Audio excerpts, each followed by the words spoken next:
Faridabad module, जिसके खुलासे के बाद ये सारी चीजें निकलकर सामने आई है।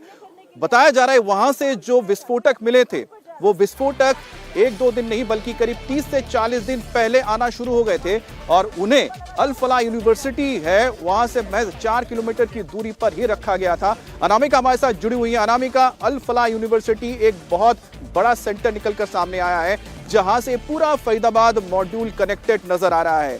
विस्फोटक कैसे आए, कहां पर रखा गया और क्या जानकारियां निकलकर सामने आई इसको लेकर?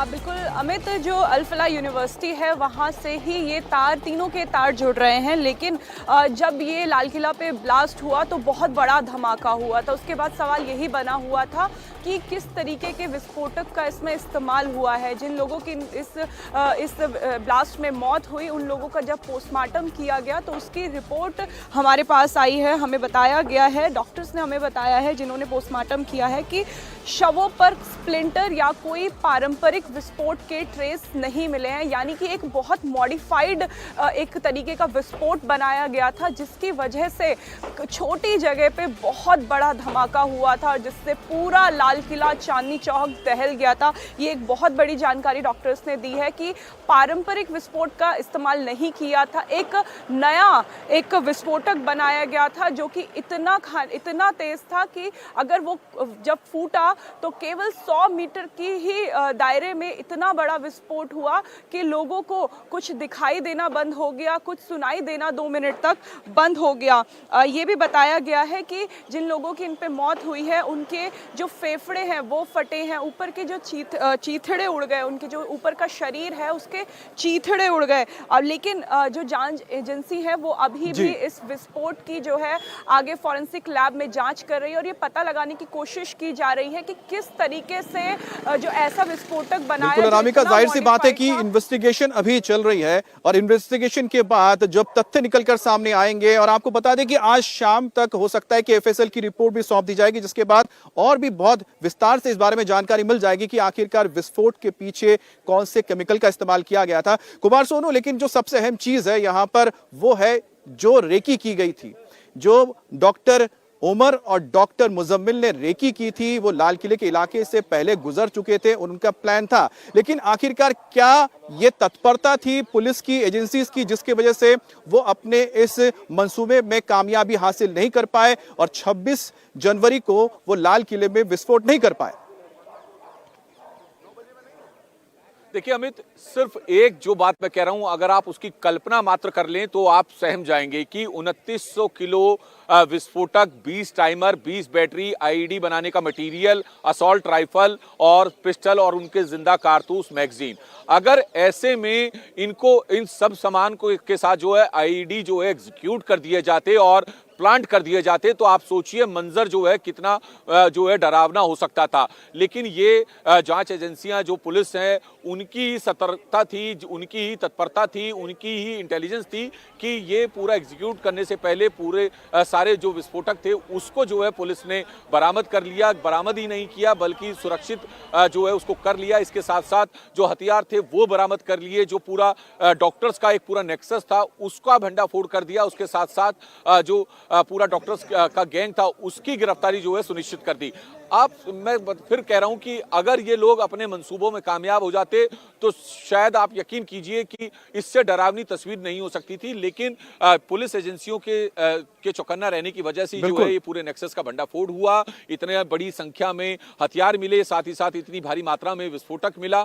ये पुलिस के लिए एक बड़ी कामयाबी है। जाहिर सी बात है कि एक बहुत बड़ा मॉड्यूल था जो देश के अंदर दहशत फैलाने के लिए तैयारी कर रहा था, जिसको एजेंसीज की तत्परता की वजह से, जिनके काम की वजह से, और उन्होंने जिस तरीके से इस पूरे मॉड्यूल को अनर्थ किया, जिस तरह से इन्होंने इसको खत्म किया है एक के बाद एक गिरफ्तारियों के साथ, उसने कहीं ना कहीं एक बहुत बड़े घटना को होने से रोक दिया। एक बहुत बड़े साजिश को उन्होंने पूरी तरह से नाकाम कर दिया। लेकिन साथ ही एक और खुलासा हुआ इस पूरे इन्वेस्टिगेशन के दौरान कि जो केमिकल इस्तेमाल किया गया धमाके में वो पहले की तरह नहीं थे, एक नए केमिकल का इस्तेमाल किया गया है, जिसका जिक्र मेरी सहयोगी अनामिका आप कर रही थी कि जो बॉडीज का जो पोस्टमार्टम किया जा रहा है उसमें कोई छर्रे नहीं मिले, कोई स्प्लिंटर्स नहीं मिला है। और अभी तक जो जानकारी निकलकर सामने आ रही है इसमें बताया जा रहा है कि नाइट्रोग्लिसरीन फैमिली की ही किस केमिकल का इस्तेमाल हुआ है जिसकी वजह से यहाँ पर धमाका बहुत तेज होता है, लेकिन उसमें छर्रे की जरूरत नहीं पड़ती है, उसमें आपको स्प्लिंटर्स की जरूरत नहीं पड़ती है, लेकिन नुकसान उतना ही होता है। अनामिका, और क्या जानकारी मिल पाई है जो पोस्टमार्टम अब तक हुए हैं? बिल्कुल अमित, जब ये डेड बॉडीज पोस्टमार्टम के लिए गई तो जो फॉरेंसिक की टीम है उसके लिए भी एक बड़ा चैलेंज बन गया कि जो पारंपरिक तरीके के विस्फोट होते हैं उसमें पहचान हो जाती है कि किस तरीके से उन्हें चोट लगी है, या फिर जो लोग सुरक्षित भी बचे हैं इस ब्लास्ट में उनके फेस पे भी कुछ छींटे आए थे जिससे उन्हें चोट लगी थी। लेकिन ये वो विस्फोटक नहीं थे जैसे पहले हुआ करते थे। डॉक्टर्स इसलिए अभी भी लगातार जो रासायनिक प्रयोग हैं इसके साथ किए जा रहे हैं, ये पहचान करने की कोशिश की जा रही है कि किस तरीके से इस बॉम्ब को बनाया गया था। अभी हम अल फलाह यूनिवर्सिटी में मौजूद हैं और जो तीनों अहम किरदार हैं इस कड़ी के, वो इसी यूनिवर्सिटी में पढ़ाते थे, डॉक्टर थे, और ये समझा जा रहा है इस बात से कि इन तीनों ने इस तरीके का प्रयोग किया कि एक बहुत बड़ा विस्फोटक बनाने की कोशिश की। और इससे अंदाज़ा लगाइए कि अगर वो विस्फोटक केवल एक कार में था और उसे इस्तेमाल किया गया तो इतना बड़ा धमाका हुआ, और अगर जो पूरा विस्फोटक जो एक किराए के घर में रखा था अगर उसका इस्तेमाल किया जाता तो कितने बड़े धमाके होते और कितने लोगों को इसका नुकसान होता। फिलहाल हम आपको एक अपडेट दे दें कि इस समय हम यूनिवर्सिटी के बाहर मौजूद हैं और यूनिवर्सिटी के ही 50 लोगों को पूछताछ के लिए हिरासत में लिया गया है। इसमें स्टूडेंट्स भी शामिल हैं, स्टाफ भी शामिल हैं। ये बताया जा रहा है कि जो डॉक्टर उमर है वो जो कई ऐसे स्टूडेंट्स हैं जिनसे अलग जाके बात करता था, उन्हें अपनी बातें समझाने की कोशिश करता था, फेवर करता था। ऐसे फेवरेट स्टूडेंट्स को भी पुलिस ने हिरासत में लिया और उनसे लगातार पूछताछ करने की कोशिश की जा रही है कि इस कड़ी में और कितने किरदार इसी यूनिवर्सिटी से जुड़े हुए हैं।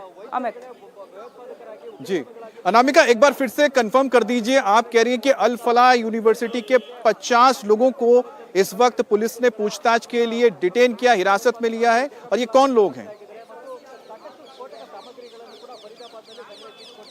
देखिए, इसमें कुछ स्टाफ शामिल है, कुछ स्टूडेंट्स शामिल हैं और कुछ नर्सेज भी शामिल हैं जिनसे पूछताछ की जा रही है, क्योंकि ये लोग लोकल दिनचर्या में डॉक्टर उमर, डॉक्टर शाहीन के संपर्क में रहते थे, उनसे बातचीत करते थे, उनके साथ उठते बैठते थे। तो इसीलिए बहुत ज़रूरी हो जाता है हर एक उस व्यक्ति से पूछताछ करना जो इनके कांटेक्ट में थे, खासकर स्टूडेंट्स का ये कहना है कि कुछ स्टूडेंट्स जो हैं वो डॉक्टर उमर के फेवरेट हुआ करते थे, जिन्हें वो छूट देते थे, नमाज पढ़ने के लिए जाने दिया करते थे और जिनकी वजह से क्लास भी कुछ समय के लिए होल्ड कर दी जाती थी। क्या डॉक्टर उमर इन्हें भी अपने गैंग में लेने की कोशिश कर रहा था, अपने साथ डॉक्टर मुजम्मिल और शाहीन के साथ मिलाने की कोशिश कर रहा था, ब्रेन वॉश करने की कोशिश कर रहा था, या इनके पास कुछ इन्फॉर्मेशन है? इसके चलते इन स्टूडेंट से भी पूछताछ की जा रही है।